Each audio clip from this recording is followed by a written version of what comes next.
Praise the Lord, hallelujah. प्रभु यीशु मसीह की अनुग्रह से और एक बार आपके सामने लॉर्ड्स हाउस यूट्यूब चैनल के द्वारा स्वागत करता हूं। आज आपके बीच में एक सवाल का जवाब बताना चाहता हूं। हाल ही में एक भाई ने फ़ोन करके मुझे एक सवाल पूछा। भाई, हम मसीही है, हमने एक भाई को कर्ज दिया है 1.5 लाख रुपए और वो 2 साल से हमें सता रहा है, हमारा पैसा वापस नहीं कर रहा है। और हमने बहुत सारे भविष्यद्वक्ताओं के पास गए, पास्टरों के पास गए, हमने इस विषय के बारे में पूछा है क्या हमारा पैसा वापस आएगा। तो कई पास्टरों ने कहा जो बंदा हमारे पास पैसा लिया है वो वापस कर देगा, लेकिन अब तक वो काम पूरा नहीं हुआ। क्या करो, बाइबल क्या कहती है, क्या बता सकते हैं। और दूसरी तरफ कुछ लोगों ने मुझे फ़ोन करके बताया हमने एक मसीही विश्वासी को पैसे दिया है लेकिन वो पैसा वापस नहीं दे रहा है। क्या है इसका जवाब, क्या बता सकते हैं। क्या मैं उसके ऊपर एफआईआर डालूं, केस डालूं, क्या करूं, बाइबल क्या कहती है। इस विषय के बारे में मैं जवाब देना चाहता हूं। यीशु मसीह ने हमें स्वर्गीय प्रार्थना सिखाई है, उसमें एक बात है। क्या है वो मालूम है? जिस प्रकार हमने अपने अपराधियों को क्षमा किया है, तू भी उसी तरह हमारे अपराधों को क्षमा कर।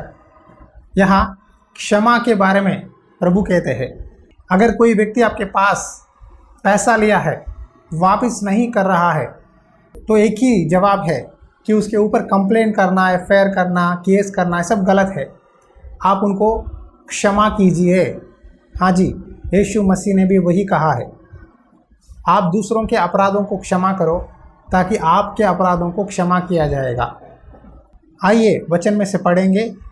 लूका रचित सुसमाचार अध्याय 7 में कुछ वचन पढ़ता हूँ, ध्यान से सुनिए।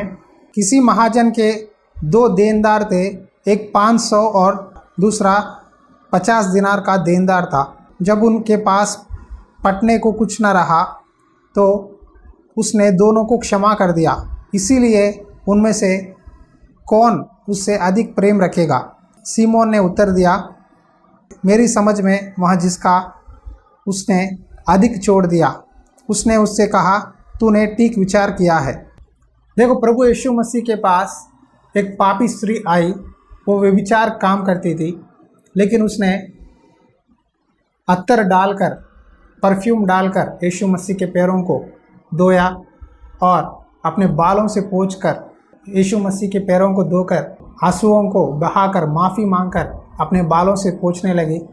वहाँ के सब लोग मन में सोचने लगे ये तो पापी स्त्री है, यीशु मसीह की पैर छूती है, क्या प्रभु को पता नहीं ये पाप करती है? क्यों यीशु मसीह चुपचाप है? तब प्रभु ने एक दृष्टांत बताया। एक मनुष्य ने 2 व्यक्तियों को ब्याज दिया, एक को 500, दूसरे को 50 दिनार। और एक समय आया कि 2 बंदे जिन्होंने पैसे लिए हैं मालिक के पास, वो वापस पैसा नहीं दे पाए। तब मालिक ने उन दोनों को क्षमा कर दिया। तब यीशु मसीह ने कहा, इन दोनों में से कौन अधिक प्रेम रखेगा? तब सीमोन ने कहा, मेरी समझ से जिस व्यक्ति ने 500 दिनार लिया है और कर्ज को पेड़ नहीं सका, वो ज़्यादा प्रेम रखता है। तब यीशु मसीह ने कहा, जब मैं एक घर में आया तुमने मुझे पैर धोने के लिए पानी नहीं दिया, लेकिन ये स्त्री जब से आई है अपने आंसू के साथ रोते हुए, मेरा पैर धोते हुए माफ़ी मांगने लगी। इसने मुझसे बहुत प्रेम किया है, इसीलिए इसके बहुत सारा पाप क्षमा किया जाएगा। हालेलुया। देखिए, यीशु मसीह संसार में क्यों आया पता है? हमारे पापों को, हमारे अपराधों को, हमारे दोष को, जो श्राप है, तोड़ने के लिए बलिदान के रूप में अपना लहू बहाकर प्रभु यीशु मसीह हमें उद्धार दिए है।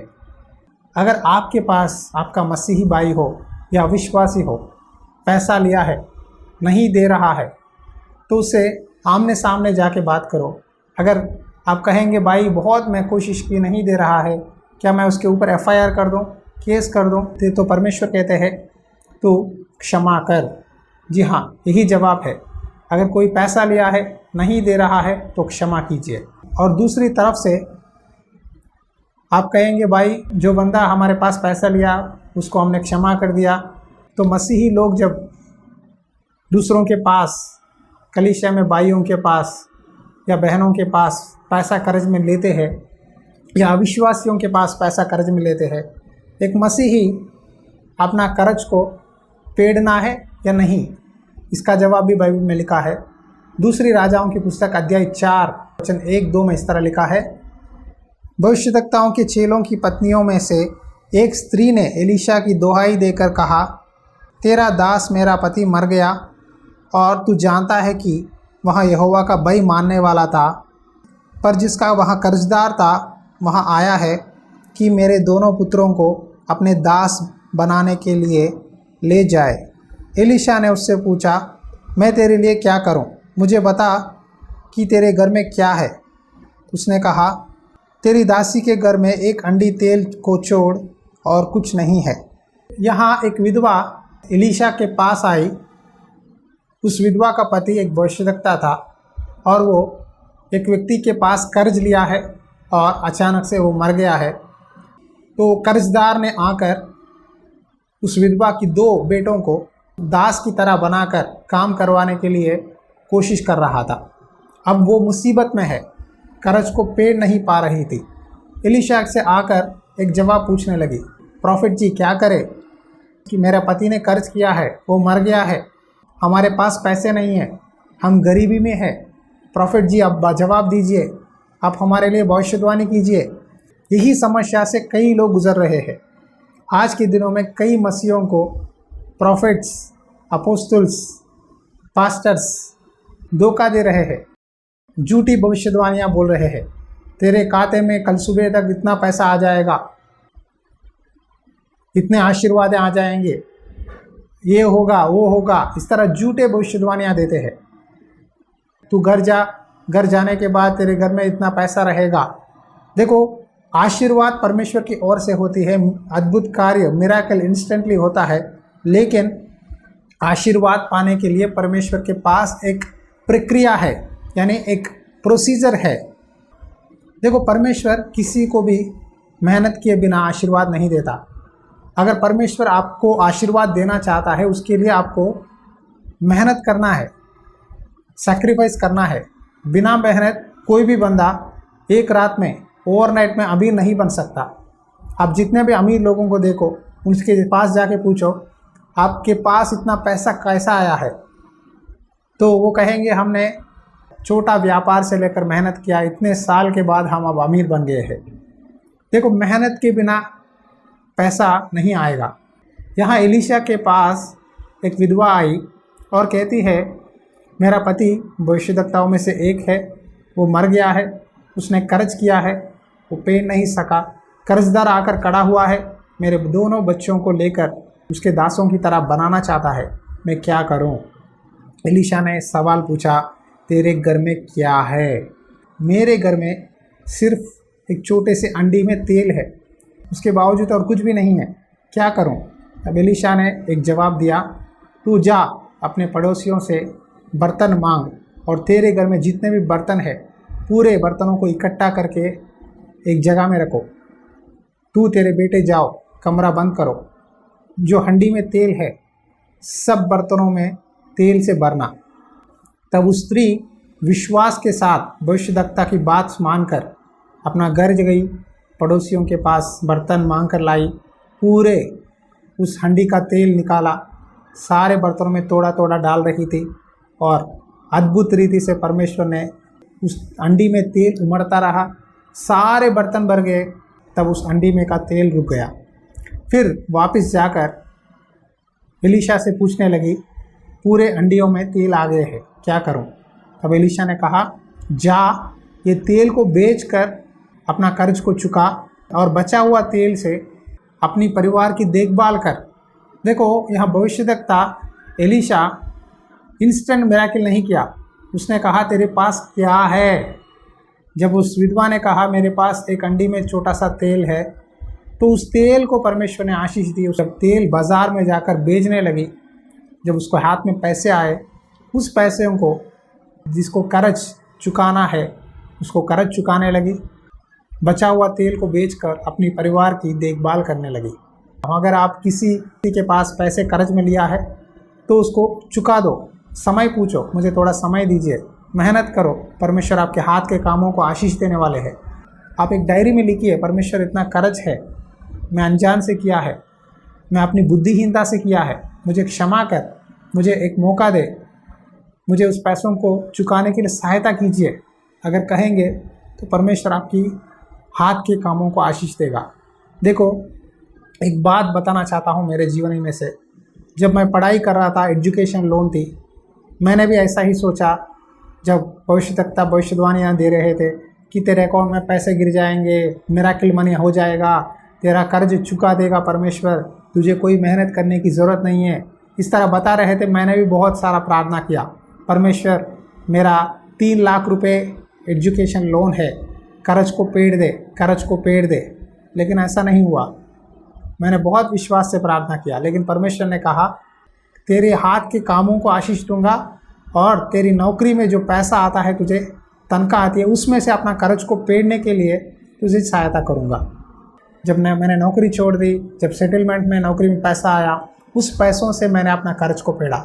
ऐसा नहीं कि अकाउंट में खाते में पैसे गिर गए लाखों रुपए, मैंने कर्ज पेड़ दिया, ऐसा नहीं है। परमेश्वर मेहनत के बिना किसी बंदे को आशीर्वाद नहीं देता। जो मेहनत करता है परमेश्वर उसको बहुत सारा आशीष देता है। अगर आप सही तरीके से काम करके मेहनत करते हैं तो परमेश्वर आपको आशीष देते हैं। नीति वचन में एक बात लिखा है, धनी निर्धन लोगों पर प्रभुत्व करता है और उधार लेने वाला उधार देने वाला का दास होता है। अगर आपने उधार लिया है तो आप उसके दास बन गए हो। यीशु मसीह ने हमारी दासता की काड़ी को तोड़कर पाप के बंधनों से छुटकारा देकर नया जीवन दिया है, स्वतंत्रता दिया है।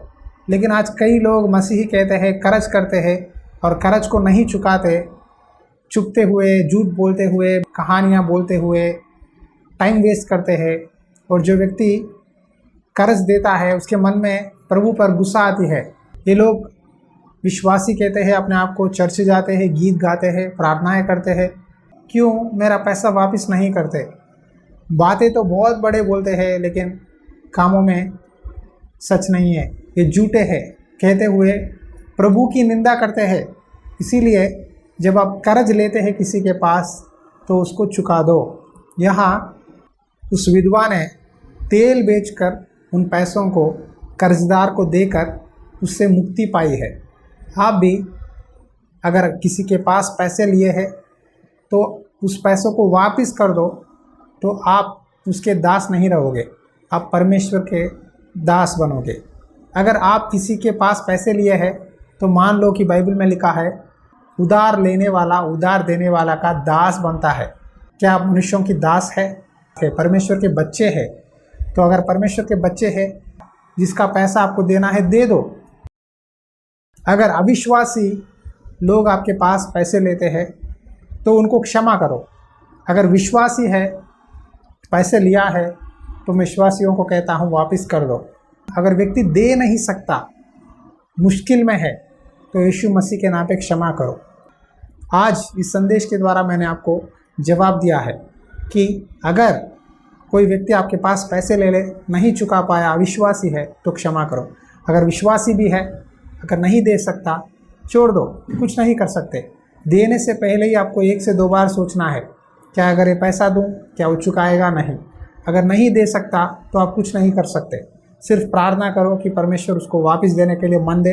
अगर दिया है, हालेलुया, नहीं दिया है, फिर भी स्तुति करो, परमेश्वर और एक रास्ते में आपको आशीष देगा। लेकिन प्रभु का वचन कहता है कि क्षमा कीजिए। आंखें बंद करिए, इस समय प्रार्थना करेंगे। अनुग्रहकारी दयालु परमेश्वर, इस समय प्रार्थना करता हूँ, इस संदेश के द्वारा तूने हमें जवाब दिया है। किसी के पास भी कर्ज न ले। अगर तूने कर्ज लिया है तो उसको चुका दे। अगर तू नहीं पेड़ पाया तो उधार देने वाला का दास बन जाएगा। प्रभु, तेरे बच्चों को पैसों के मामलों में सही डिसीजन लेने के लिए सहायता कर। जितने भी लोग आज कर्जों के द्वारा पीड़ित है, यीशु नाज़री के नाम पे दुआ करता हूँ कि उनको उस बंधन से छुटकारा दे। पिता, तेरी प्यार, तेरी शांति, तेरी समाधान दे। प्रभु, हमारे हाथ के कामों को आशीष दे ताकि हम सब कर्जों को पेड़ सके। प्रभु, तू कहता है तू किसी के पास कर्ज ना कर, तू किसी का दास मत बन, तो मेरा बच्चा है, मैंने तुझे छुटकारा दिया है, तुझे स्वतंत्रता दिया है, मुझसे मांग, मैं तुझे दूंगा, तेरे जीवन में आश्चर्य काम करूंगा। प्रभु जितने लोग भी बिजनेस करते हैं, नौकरी करते हैं, उनके कमाइयों में आशीष दे। जितने लोग छोटे छोटे शॉप्स रखते हैं, आज खास करके प्रार्थना करता हूँ, छोटे छोटे शॉप्स रखकर बिजनेस कर रहे हैं, नुकसान हो रहा है, कर्जों में है, उन सबको कर्जों की काड़ी से छुटकारा दे, कर्जों को तोड़ दे पिता। अपना मेहनत का फल देखने के लिए सहायता कर, कि बिजनेस में कस्टमर्स आने के लिए सहायता कर, नौकरियों में प्रमोशंस दे पिता। प्रभु जितने लोग भी पढ़ाई के लिए लोन लिए हैं, उनका लोन को पेड़ने के लिए अच्छी नौकरियां दे पिता। अब्रॉड जाना चाहते हैं, वीज़ा के लिए कोशिश कर रहे हैं, उनको भी आशीष दे पिता। वीज़ा मिलने के लिए अब्रॉड जाकर नौकरी करने के लिए सहायता कर। हम सबको आशीष दे पिता। यीशु मसीह नाम पे विनती करता हूँ परमेश्वर, आमीन। प्रभु की स्तुति हो। इस सेवकाई में बहुत सारे ज़रूरत है, खास करके हम एक चर्च बना रहे हैं, किसी का सपोर्ट नहीं है, कोई भी फंड्स नहीं आते, इंडिपेंडेंटली परमेश्वर की प्रेरणा से जो परमेश्वर हमें दिया है उसके साथ बना रहे हैं। प्रभु आपको प्रेरणा दिया है तो ज़रूर आप इस चर्च बनाने में, परमेश्वर का भवन बनाने में अपना बेट भेजिए और आप भी इस सेवकाई में भाग लीजिए, ताकि परमेश्वर के नाम की महिमा हो सके। God bless you. परमेश्वर की आत्मा सदा आपके साथ बनी रहे। आमीन।